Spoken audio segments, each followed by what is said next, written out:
আমিও আমার বাহু সুধীরের কোমরের চারপাশে শক্ত করে জড়িয়ে ধরলাম।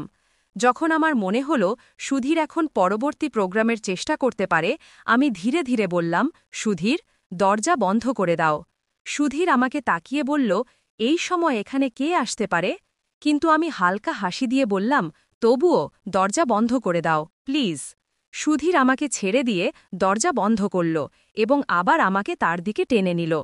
যখন সে আবার আমাকে তার বাহুতে জড়ালো, আমি ধীরে ধীরে বললাম, সুধীর, লাইটও বন্ধ করে দাও। বন্ধুরা, আমার পরের গল্প আরও উত্তেজনাপূর্ণ এবং মজাদার হতে চলেছে।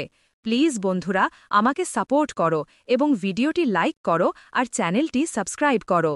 বন্ধুরা, প্লিজ গল্পটি সম্পূর্ণ শোনো, তবেই পুরো গল্পের আনন্দ পাবে।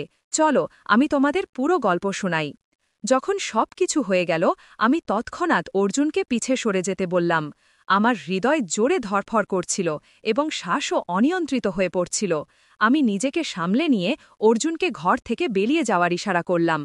কিছুক্ষণ পরে সে কিছু না বলে মাথা নিচু করে ঘর থেকে বেরিয়ে গেল।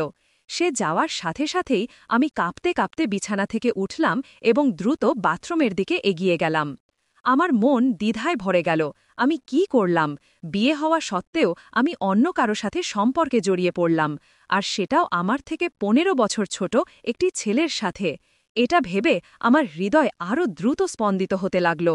আমি নিজেকে শান্ত করার চেষ্টা করলাম, এটা ভেবে যে যা হয়েছে তা হওয়া উচিত ছিল না, কিন্তু এখন আমাকে পরিস্থিতি সামলাতে হবে।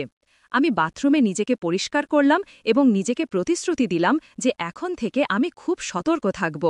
গোসল করার পর আমি আমার সালোয়ার স্যুট পরলাম, চুল ঠিক করলাম এবং বিছানায় গিয়ে শুয়ে পড়লাম। সারাদিনের ক্লান্তি এবং এই দ্বিধা আমাকে ক্লান্ত করে দিয়েছিল এবং আমি কখন ঘুমিয়ে পড়লাম তা বুঝতেই পারিনি। রাত প্রায় 9টা বাজে, দরজার ঘণ্টা বাজল।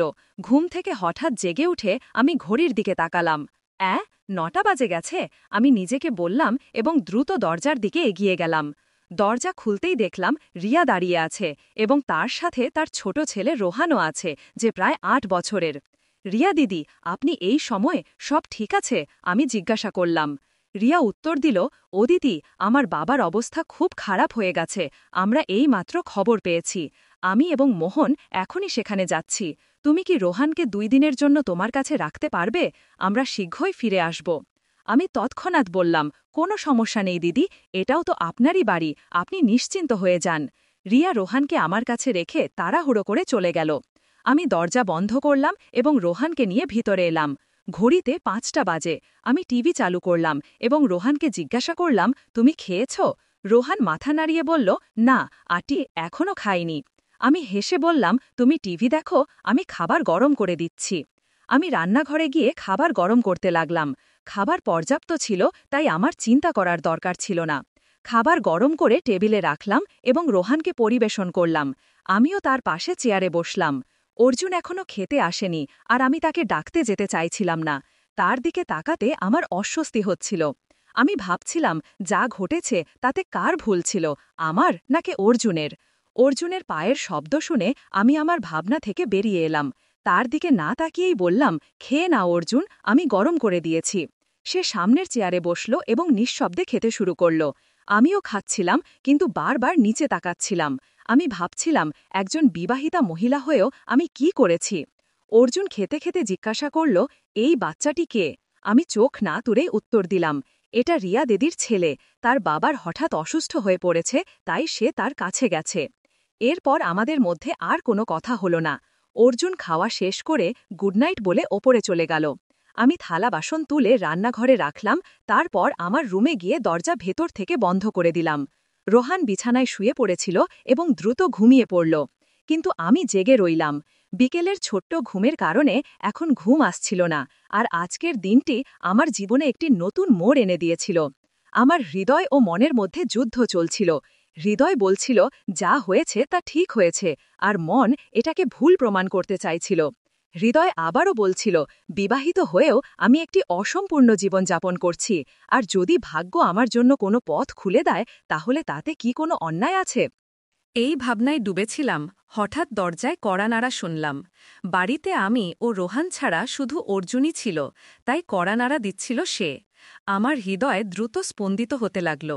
আমি চুপ করে শুয়ে থাকার চেষ্টা করলাম, কিন্তু আবার কড়া নাড়া হল। রোহান যেন না জেগে যায় এই ভেবে এবং কোনো ভুল বোঝাবুঝি এড়াতে আমি ধীরে ধীরে উঠে দরজা খুললাম। সামনে অর্জুন দাঁড়িয়েছিল। তাকে দেখে আমি একটু চমকে গিয়ে বললাম, এখন কি, কেন এসেছ? অর্জুন মৃদুস্বরে জিজ্ঞাসা করল, দিদি, আমি কি ভেতরে আসতে পারি? আমি তাকে না করে বললাম, না, তুমি যাও। এত বলেই দরজা বন্ধ করে দিলাম। আমার শ্বাস দ্রুত হচ্ছিল আর মনে অনেক প্রশ্ন উকি দিচ্ছিল। আমি ভাবতে লাগলাম, সে কেন ভেতরে আসতে চায়? সে কি আবার কোনো ভুল করবে? না, তা হতে পারে না। রোহানও তো রুমে আছে।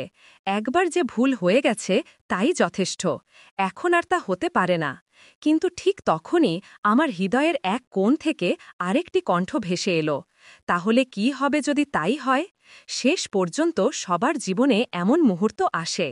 এখন যখন একবার হয়ে গেছে, তাহলে যদি আবার হয় তাতে কি আসে যায়? গত কয়েক বছর ধরে তুমি নিজেকে সংযত রেখেছ। এখন যখন সুযোগ এসেছে তখন এড়িয়ে যাওয়া ঠিক নয়। জীবনে এমন সুযোগ বারবার আসে না।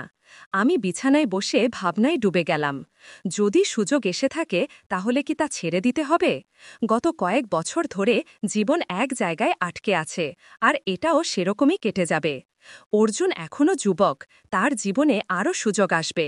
কিন্তু আমার জন্য, আমার তো এই একটি মাত্র সুযোগ। আমিও কি জীবনের স্বাদ নেবার অধিকার রাখি না? এই ভাবনায় জড়িয়ে আমার মন ও মস্তিষ্ক যুদ্ধে লিপ্ত হল। শেষ পর্যন্ত আমার হিবায়ের কণ্ঠ মস্তিষ্কের যুক্তির উপর জয়ী হল। অর্জুনের প্রতি আমার আগের আচরণের কথা ভেবে কিছুটা অনুতাপ হচ্ছিল।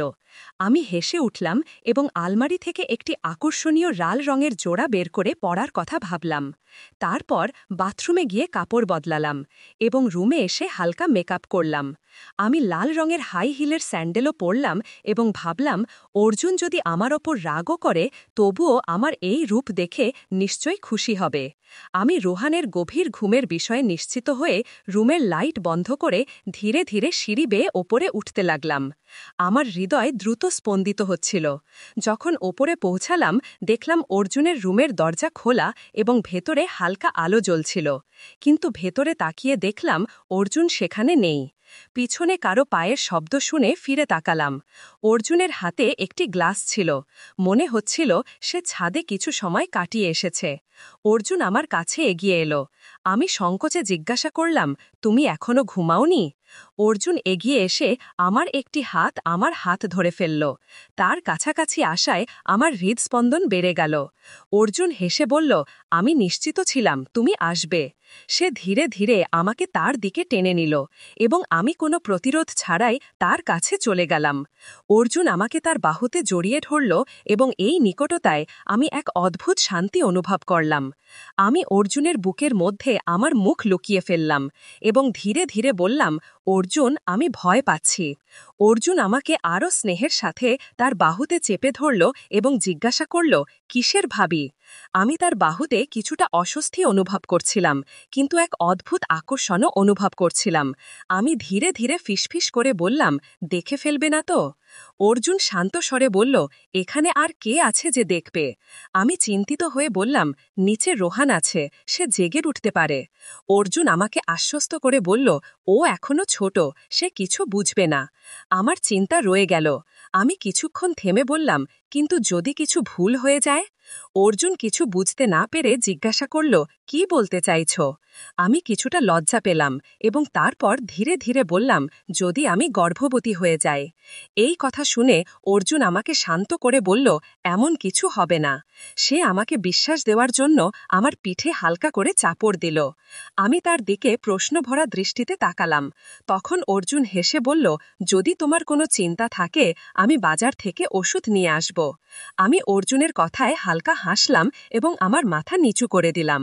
অর্জুন আমাকে আরও কাছে টেনে নিল, কিন্তু আমি সাহস করে বললাম, অর্জুন, এখন না, এখানে না। অর্জুন আমার ইঙ্গিত বুঝে নিল এবং আমার হাত ধরে আমাকে তার ঘরের দিকে নিয়ে গেল। যখন আমি ঘরে পৌঁছালাম আমার হৃদস্পন্দন বেড়ে গেল। সন্ধ্যায় যা কিছু ঘটেছিল তা এত দ্রুত ঘটে গিয়েছিল যে আমি ঠিকভাবে বুঝতেই পারিনি। ঘরে প্রবেশ করেই অর্জুন লাইট জ্বালালো এবং তারপর ধীরে ধীরে আমাকে তার বাহুতে জড়িয়ে নিল। আমি আমার পিঠ অর্জুনের বুকের সাথে লাগিয়ে দিলাম, যদিও আমি কিছুটা ঘাবড়ে গিয়েছিলাম। অর্জুনের হাতে তখনও অর্ধেক ভরা ওয়াইনের গ্লাস ছিল। সে ধীরে ধীরে আমার গলায় তার ঠোঁট রাখল, যার ফলে আমার হৃৎস্পন্দন আরও বেড়ে গেল। অর্জুন হালকা স্বরে বলল, আজ তোমার সৌন্দর্য যেন কিছুটা বিশেষ লাগছে। অর্জুনের ঠোঁট আমার গলায় এবং তার এক হাত ধীরে ধীরে আমার কোমরের কাছে ঘুরছিল। এই নিকটতায় আমি কিছুটা বিচলিত হচ্ছিলাম, কিন্তু আমি নিজেকে নিয়ন্ত্রণ করার চেষ্টা করছিলাম। আগে আমি বিবাহিত ছিলাম, কিন্তু এমন অনুভূতি আমি কখনো অনুভব করিনি। অর্জুন আমার গলা চুমু দিয়ে বলল, তোমার সৌন্দর্য আমাকে আহত করেছে। তারপর সে তার হাতে থাকা গ্লাসটি আমার ঠোঁটের কাছে নিয়ে গিয়ে বলল, একটু খাও ভাবি। আমি তার প্রস্তাব হালকা হাসি দিয়ে প্রত্যাখ্যান করে বললাম, না অর্জুন, আমি কখনো ওয়াইন খাইনি। আমি গ্লাসটি ধীরে ধীরে আমার ঠোঁট থেকে দূরে সরিয়ে দিলাম। অর্জুন বলল, একটু খেয়ে দেখো ভাবি, যখন তোমার এই লাল ঠোঁটে এর স্বাদ লাগবে তখন এর প্রভাব আলাদা হবে। অর্জুন আবার আমার গলায় হালকা করে চুমু দিল। আমি ইতিমধ্যেই অর্জুনের কথায় হারিয়ে গিয়েছিলাম এবং তার মিষ্টি কথায় আমার সব মানসিক দ্বিধা দূর হয়ে গেল। যখন অর্জুন আবার গ্লাসটি আমার ঠোঁটের কাছে আনল, আমি কিছুটা দ্বিধা করে কিছু চুমুক নিলাম। প্রথমে এর স্বাদ কিছুটা তেতো লাগল, কিন্তু আরও কিছু চুমুক নেওয়ার পর এর স্বাদ ভালো লাগতে শুরু করল। এই সময় অর্জুন এক হাতে আমার কাঁধ হালকা করে স্পর্শ করতে থাকল এবং ধীরে ধীরে গ্লাসের সব ওয়াইন আমাকে পান করাল। এরপর অর্জুন আমাকে তার দিকে ঘুরিয়ে দিল এবং আমার দিকে তাকিয়ে বলল, ভাবি, আজ তুমি খুব সুন্দর লাগছ, আর এই হাই হিল স্যান্ডেলে তোমার নাজুক পা দেখে মনে হয় এগুলো ছুঁয়ে দেখি। আমার ওয়াইনের হালকা প্রভাব হচ্ছিল। নিজের প্রশংসা শুনে আমি প্রথমে কিছুটা লজ্জা পেলাম, কিন্তু তারপর হেসে বললাম, তাহলে কে তোমাকে রোধ করেছে? তোমার ইচ্ছা পূরণ করো। এত শুনেই অর্জুন আমার পা বড় সম্মানের সাথে হালকা করে ছুঁয়ে দেখল এবং আমার স্যান্ডেলের ফিতেগুলো মনোযোগ দিয়ে দেখল। আমি বিশ্বাস করতে পারছিলাম না যে কেউ আমাকে এত গভীরভাবে পছন্দ করতে পারে যে আমার পা এভাবে প্রশংসা করবে। আমার ভেতর এক নতুন অনুভূতি ছুটে বেড়াতে লাগল। আমার পা সম্মানের সাথে ছুঁয়ে দেখার পর অর্জুন আমাকে তার বাহুতে নিয়ে হালকা করে আমার গলায় চুমু দিল। আমিও অর্জুনের বাহুতে এক শান্তি অনুভব করছিলাম। ওয়াইনের হালকা প্রভাব আমার খুশিকে আরও বাড়িয়ে দিচ্ছিল। আমিও আমার বাহু অর্জুনের কোমরের দিকে ঘুরিয়ে যখন আমার মনে হল অর্জুন এখন পরবর্তী পদক্ষেপ নিতে পারে, আমি ধীরে ধীরে বললাম, অর্জুন, দরজা বন্ধ করে দাও। আমাকে দেখে বলল, এই সময়ে এখানে কে আসতে পারে? কিন্তু আমি হালকা করে হেসে বললাম, তবুও দরজাটা বন্ধ করে দাও প্লিজ। সুধীর আমাকে ছেড়ে দরজা বন্ধ করে আবার আমাকে নিজের কাছে টেনে নিল। যখন সে আবার আমাকে বাহুতে জড়াল, আমি ধীরে ধীরে বললাম, সুধীর, লাইটও বন্ধ করে দাও।